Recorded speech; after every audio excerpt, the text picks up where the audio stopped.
بسم الله الرحمن الرحيم. القارعة ما القارعة وما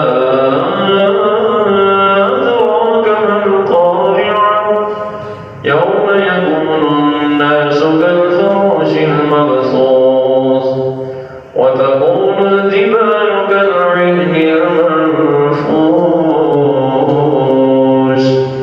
فأما من ثقلت موازينه فهو في عيشة راضية وأما من خفت موازينه فأمه هاوية وما أدراك ما هي نار حامية. صدق الله العظيم.